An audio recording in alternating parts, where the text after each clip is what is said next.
Shalom, bagaimana kabarnya hari ini? Saya harap Bapak Ibu, Saudara-saudari dalam keadaan baik dan sehat oleh karena Tuhan terus pelihara setiap kehidupan kita. Hari ini kita akan membahas satu ayat firman Tuhan yang akan menjadi dasar setiap renungan kita hari ini, yaitu di dalam 1 Timotius pasal 6 ayat yang ke-9. Firman Tuhan katakan, tetapi mereka yang ingin kaya terjatuh ke dalam pencobaan, ke dalam jerat, dan di dalam berbagai-bagai nafsu yang hampa dan yang mencelakakan, yang menenggelamkan manusia ke dalam keruntuhan dan kebinasaan. 1 Timotius 6 ayat 9. Tema hari ini adalah awas bahaya ingin kaya. Yang menjadi pertanyaan dalam setiap kehidupan kita ketika mendengar tema ini mungkin, apakah keinginan kaya itu tidak boleh? Apa sih yang tidak boleh ketika kita memiliki keinginan untuk kaya? Mari kita perhatikan terlebih dahulu apa sih itu keinginan. Sebelum kita masuk dalam penjelasan keinginan untuk kaya. Apa itu keinginan? Kalau kita merujuk di dalam surat Yakobus pasal 1 ayat 14, firman Tuhan katakan, tetapi tiap-tiap orang dicobai oleh keinginan sendiri, karena ia diseret dan dipikat olehnya. Yakobus 1 ayat 14. Jadi Yakobus ini mengajarkan bahwa keinginan memiliki kuasa untuk mengarahkan pandangan kita terhadap apa yang menjadi tujuan, sehingga kita dengan mudah dipikat oleh hawa nafsu. Maka dari itu kita harus berhati-hati, karena keinginan membuka diri untuk kita dicobai. Itulah bahaya dari sebuah keinginan. Keinginan akan menjadi godaan terbesar dalam kehidupan manusia. Salah satu godaan terbesar manusia itu apa? Yaitu kekayaan, uang, harta, ambisi-ambisi dalam setiap kehidupan. Oleh karena itulah Alkitab katakan di dalam 1 Timotius 6 ayat 9, tetapi mereka yang ingin kaya terjatuh ke dalam pencobaan, ke dalam jerat, dan ke dalam berbagai-bagai nafsu yang hampa dan yang mencelakakan, yang menenggelamkan manusia ke dalam keruntuhan dan kebinasaan.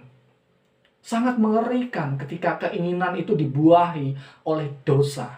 Ketika keinginan itu adalah sesuatu hal yang dipenuhi dengan hawa nafsu duniawi kita, sehingga hal-hal prioritas yang harus kita kerjakan, kita abaikan oleh karena kita mengejar kekayaan itu sendiri.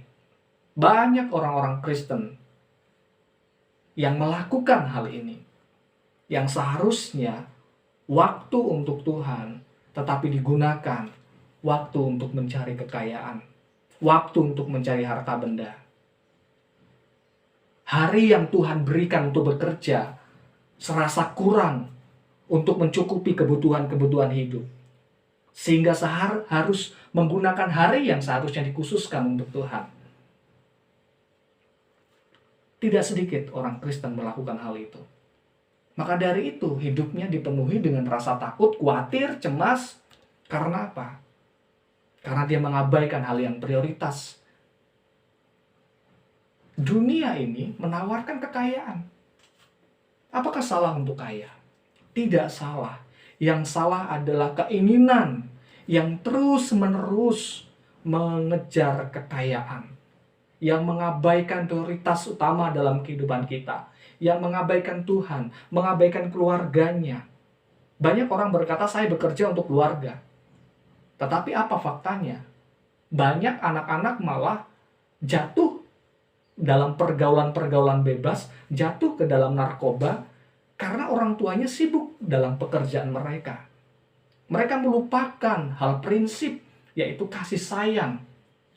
Hidup anak-anak itu tidak hanya bergantung pada harta, tetapi harus ditopang juga dengan kasih sayang daripada orang tuanya. Hal ini yang banyak sekali terjadi di dalam kehidupan sehari-hari kita. Orang melupakan hal yang prioritas karena kehidupannya hanya dikuasai oleh kekayaan. Keinginan yang terus-menerus untuk menjadi kaya, yang dikuasai oleh nafsu yang hampa.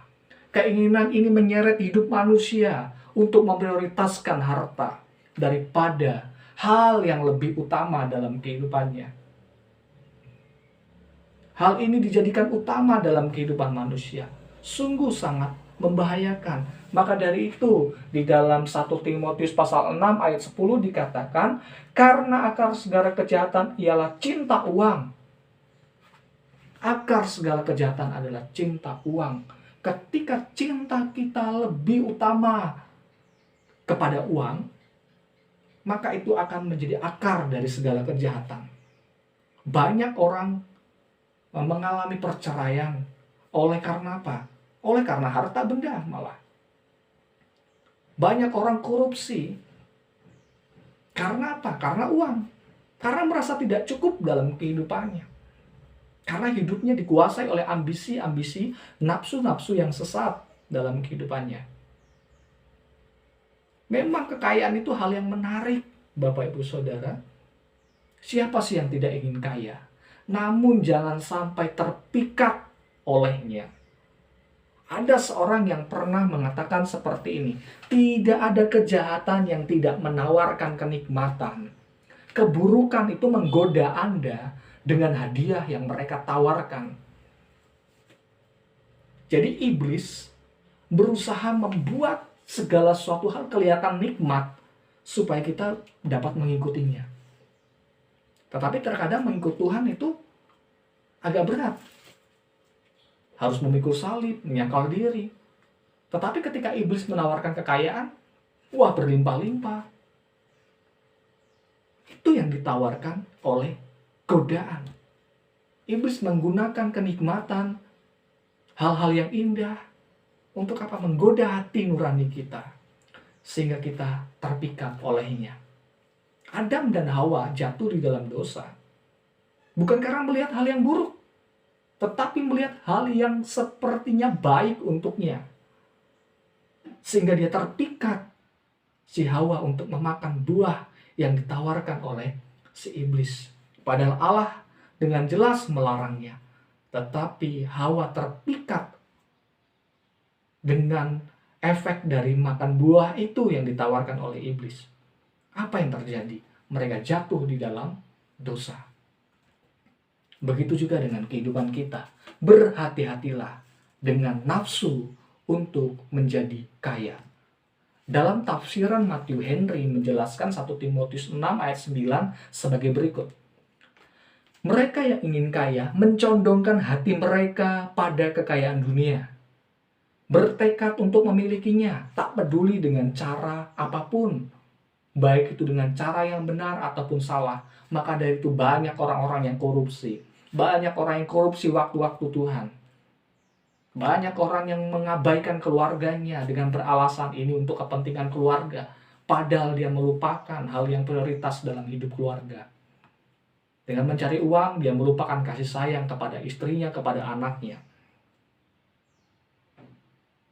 Menempatkan kebahagiaan mereka pada kekayaan dunia, sehingga serakah secara berlebihan.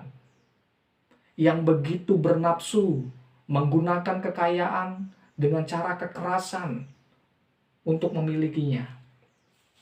Banyak hal itu terjadi. Cinta akan uang akan memperbudak hidup kita. Memimpin pada godaan-godaan yang dapat menjatuhkan kita. Membutakan hati kita. Hidup dalam kecemasan, kekhawatiran. Menjerat hidup kita dan meruntuhkan kehidupan kemanusiaan kita. Cinta akan uang membutakan hati nurani. Sehingga hidup kita serakah, tamak, mengabaikan kebenaran, tidak takut dengan hukuman. Saya dapat ambilkan contoh seperti Zakius, si pemungut cukai. Zakius, si pemungut cukai, itu adalah orang Yahudi, orang Ibrani, orang Israel. Namun dia bekerja mengabdikan diri kepada orang-orang Romawi.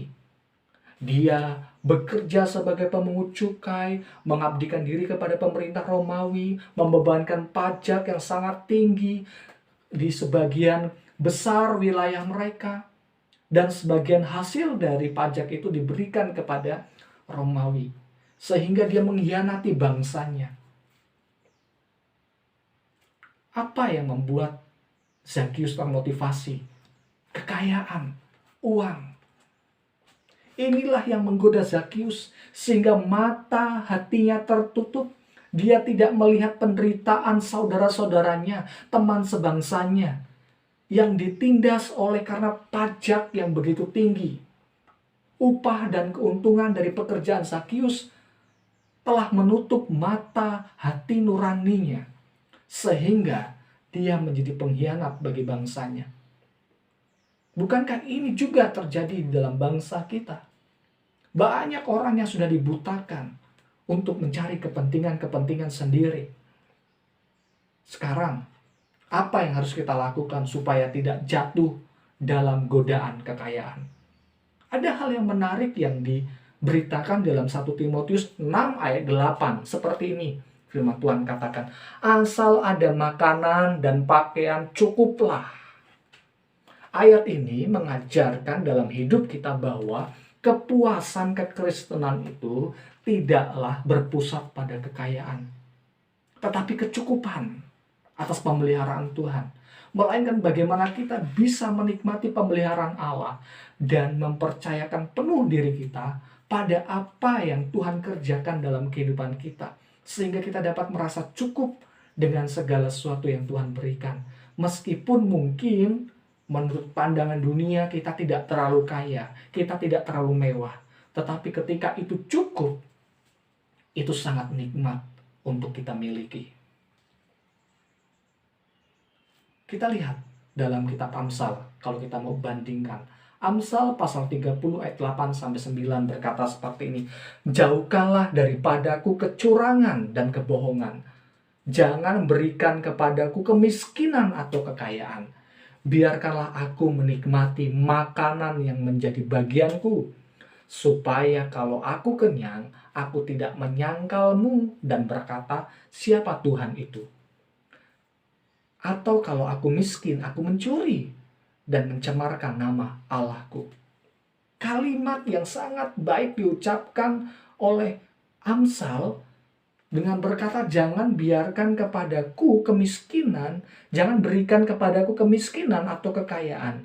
Biarkan aku menikmati makanan yang menjadi bagianku. Jadi penulis Amsal ini sungguh luar biasa bahwa kehidupannya mau dipuaskan dengan kecukupan. Biarkan aku menikmati makanan yang menjadi bagianku. Maukah ini menjadi prinsip hidup dalam kehidupan kita? Puas dengan rasa cukup yang Tuhan berikan. Jangan takut dan khawatir tentang apapun juga. Berhentilah untuk berhenti. Ketika itu waktunya memang untuk Tuhan. Waktunya untuk keluarga. Waktunya untuk sesama. Waktunya untuk istri. Waktunya untuk anak. Berhentilah untuk bekerja. Luangkanlah waktu untuk mereka. Ketika harus bekerja, ya bekerjalah secara maksimal. Dengan penuh hikmat yang Tuhan berikan dalam hidup kita. Saya yakin dan percaya, ketika hal itu dilakukan, maka hal itu akan memimpin hidup kita pada kehidupan kecukupan yang luar biasa. Tuhan akan menolong setiap kehidupan kita. Jangan pernah membuat standar kesuksesan itu diukur dari kekayaan. Kebahagiaan dari kekayaan. Tidak. Banyak orang kaya itu bunuh diri. Cari saja di internet banyak. Orang-orang sukses bunuh diri. Menderita kehidupannya. Mengalami perceraian. Apakah itu jaminan kebahagiaan? Tentunya tidak. Hal yang paling buruk adalah malah ketika kita kehilangan sumber berkat, yaitu Tuhan Allah kita. Jadi seperti ini pada kesimpulannya. Jika rasa cukup dihidupkan dalam setiap nafas kita, maka itu akan memampukan kita menikmati pemeliharaan Allah di masa krisis sekalipun. Namun ketika kita hanya berfokus mengejar kekayaan sebagai puncak kepuasan sejati, kita tidak dapat menikmati betapa nikmatnya rasa cukup yang Allah berikan. Demikianlah yang dapat saya bagikan. Menjadi kaya itu tidak salah. Yang salah adalah ambisi kita, nafsu kita, keinginan kita. Ketika kita mengejar kekayaan itu, melupakan hal-hal prioritas dalam hidup kita. Kiranya Tuhan Yesus memberkati. Shalom.